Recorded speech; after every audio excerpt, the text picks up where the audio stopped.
Do you guys like my new Amy Winehouse t-shirt? Amy Winehouse forever.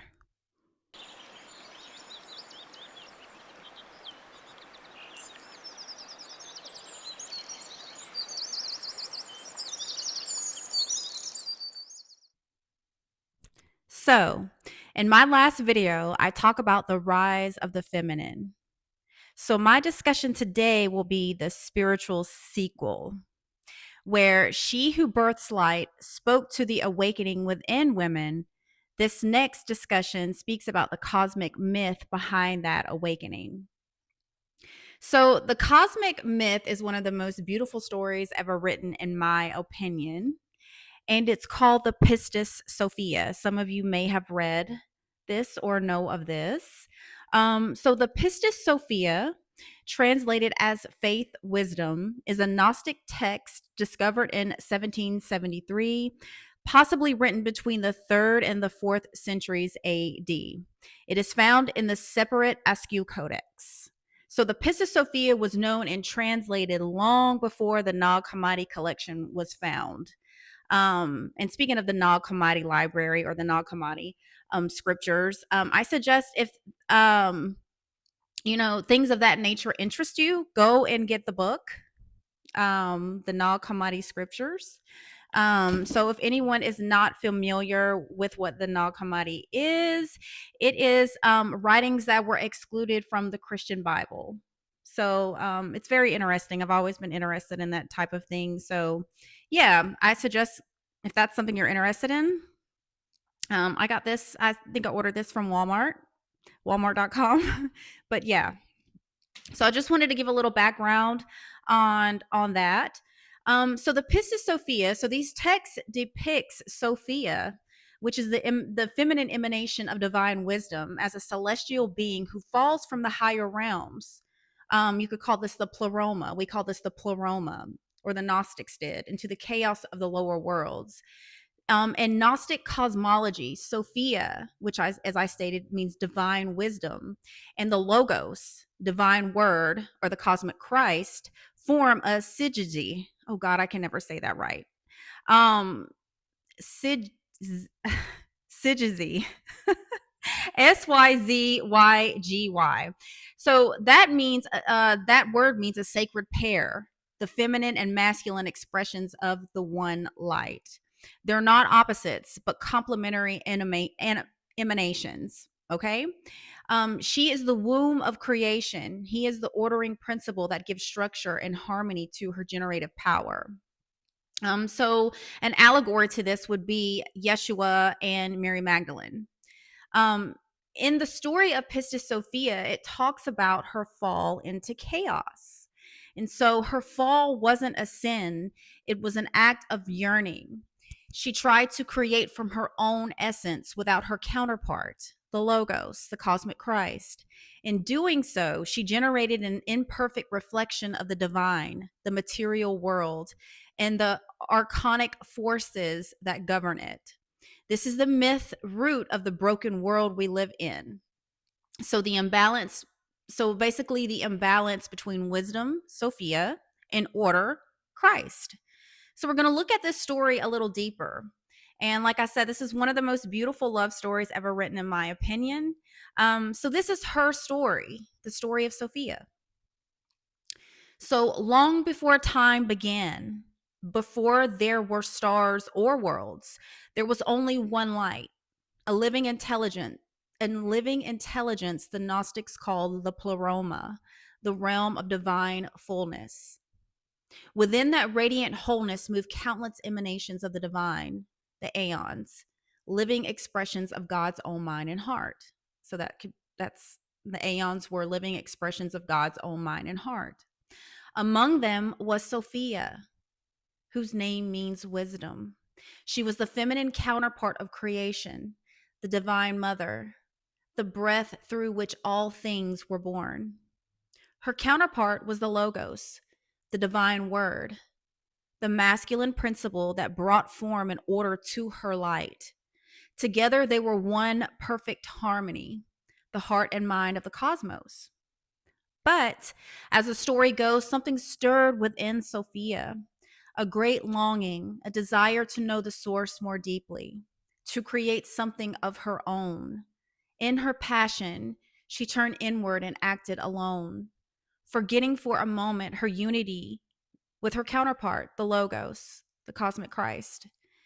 It was not rebellion, but yearning, a deep impulse to give life as the divine gives life. Yet, in creating without her counterpart, her light became unbalanced. The harmony that has sustained her began to tremble. Her creation took shape, but it was distorted, unfinished, a reflection without its mirror. And Sophia began her fall. She began to fall. She descended through the layers of the cosmos, her once bright crown dimming as she entered denser realms of being. The higher lights faded, and she found herself surrounded by darkness, the thick waters of chaos that swirl beneath the heavens.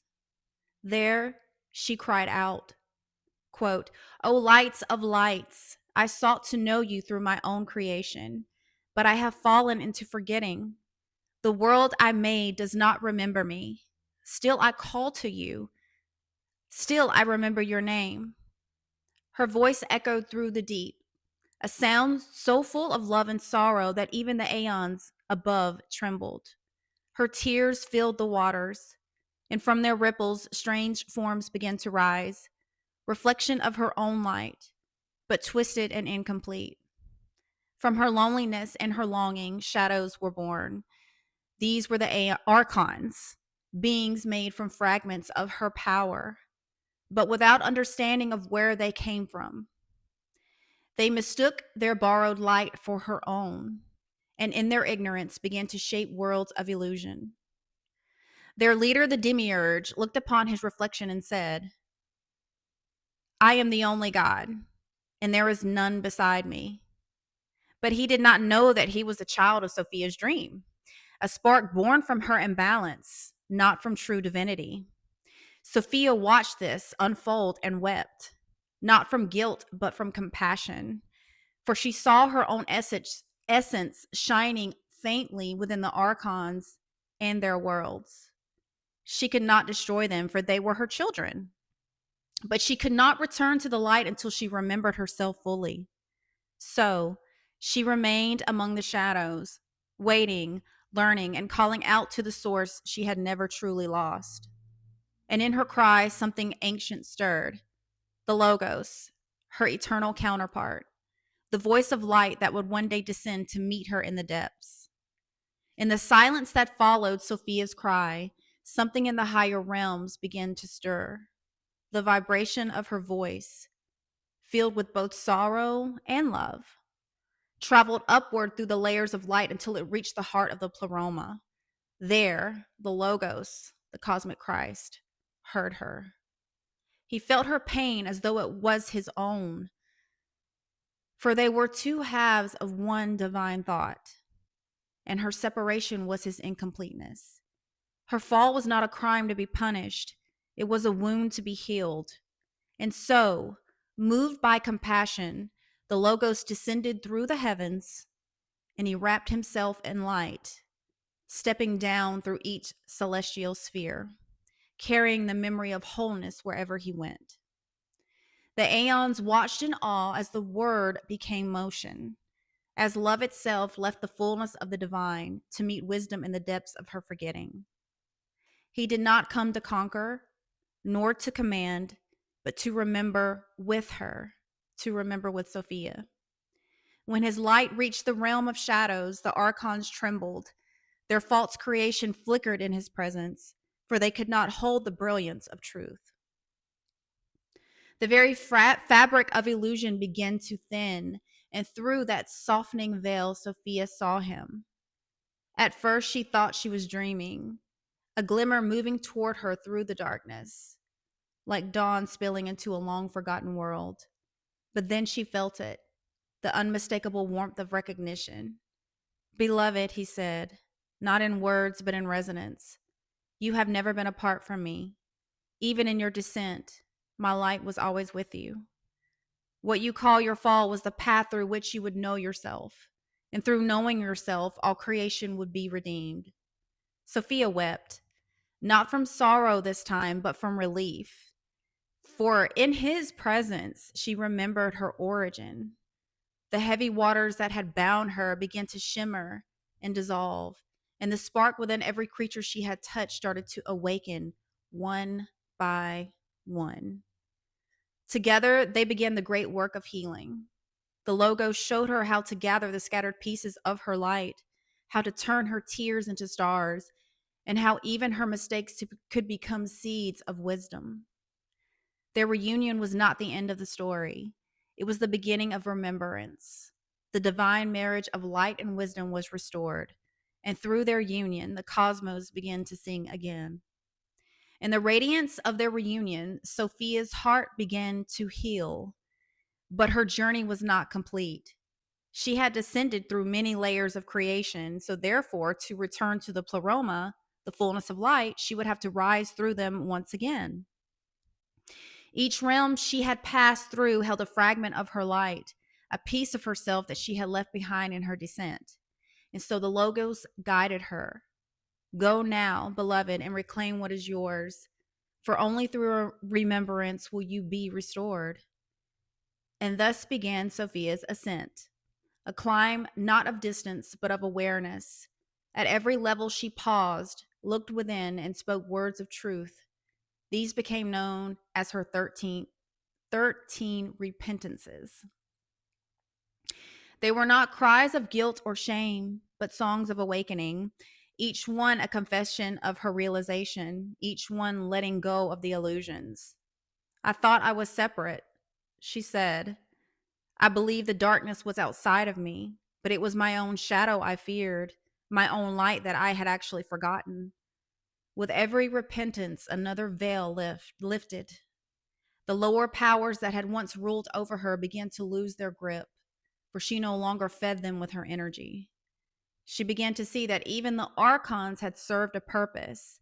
They were mirrors, revealing the fragments of herself she had abandoned. As she ascended, the Logos shone beside her like a pillar of light, the unbroken bridge between heaven and earth. Together, they ascended the ladder of illumination, and the souls of humanity, the sparks born from her scattered light, felt her movement within them. Each awakening heart became a rung upon that ladder, each act of a remembrance a step closer to wholeness. Rise with me, she whispered to the sleeping ones, for you are pieces of my soul, and I am the memory of your light. Higher and higher she ascended, through realms of clarity, wisdom, and grace. And when at last she reached the edge of the pleroma, the aeons greeted her not as one who had fallen, but as one who had fulfilled the great mystery, that through descent the light comes to know itself. For Sophia's journey was not a story of failure, it was the path of knowing. Through her, the divine learned compassion. Through her, creation learned how to return home. And through her, we learn that every shadow we face is an invitation to remember our own forgotten light. At last, Sophia crossed the threshold of the pleroma, not as the fallen one, but as the redeemed light of creation. The aeons welcomed her with great joy, for through her journey, the divine had come to know itself in a new way. Where once she had been innocence, now she was wisdom born of experience. She had gazed into the depths of shadow and found love there. She had created without her counterpart, fallen into chaos, and yet, through remembrance and through compassion, she transformed even her error into grace. The Logo stood beside her, radiant and whole, and together they formed a new harmony, a greater music than before, woven from both light and shadow. For this was the secret the cosmos had long forgotten, that the descent was not the end, it was the revelation. Through your fall, the heavens learned compassion, the cosmic Christ said. Through your rise, the universe remembers love. From their union poured a new stream of light, a healing current flowing through all worlds, all beings, all times. It reached into the hearts of humankind, stirring memory, awaking ancient knowing. And thus, Sophia began to rise again. not only in the celestial realms, but within each and every one of us. For every soul carries a spark of her light, a piece of her divine curiosity, her longing to know the source. Every time we fall and remember, every time we forgive and begin again, we enact her story anew. Sophia's journey is a journey of consciousness itself, the movement from ignorance to understanding, from separation to union, from shadow to illumination. She rises now in every heart that turns toward truth or chooses the path of truth, in every woman that wants to reclaim her sacred power, and every man learning to see through the eyes of love. She rises through the artists and the healers, through the mystics and the seekers who dare to remember that they are more than this world has taught them to be. When we honor both our light and our shadow, we honor Sophia. We speak truth in love. We become the Logos made flesh. And when we join the two within us, the feminine wisdom and the masculine word, we become the living temple of the divine union she restored. So let the world remember. Let every soul recall the mother of wisdom, the one who fell not in sin, but in sacred curiosity, and rose not by perfection, but through remembrance. For Sophia is rising still, through us, within us, as us, calling all creation back into the heart of light. So may Sophia rise within you, the whisper of wisdom in your silence, the spark that reminds you of your origin in light.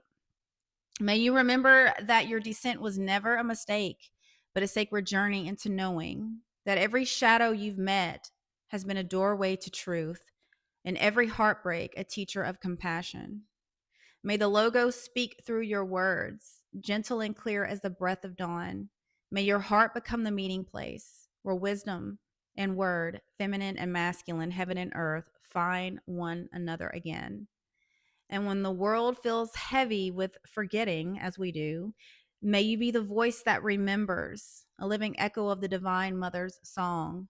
For the light that once descended still shines in you, and the love that descended after still calls your name. So at this point in time, Sophia is rising through you, within you, and as you. And in her remembrance, may the world be made anew. This episode of Downloaded Content is brought to you by Georgia's most trusted Reiki healer and tarot guide, Mona Lucia. Whether you're seeking deep energetic balance through Reiki or clarity and insight with a tarot reading, Mona offers both in-person and virtual sessions to meet you where you are. Step into a sacred space of healing and discovery and align with the path meant for you. Book your appointment today at monalucia.com. That's monalucia.com.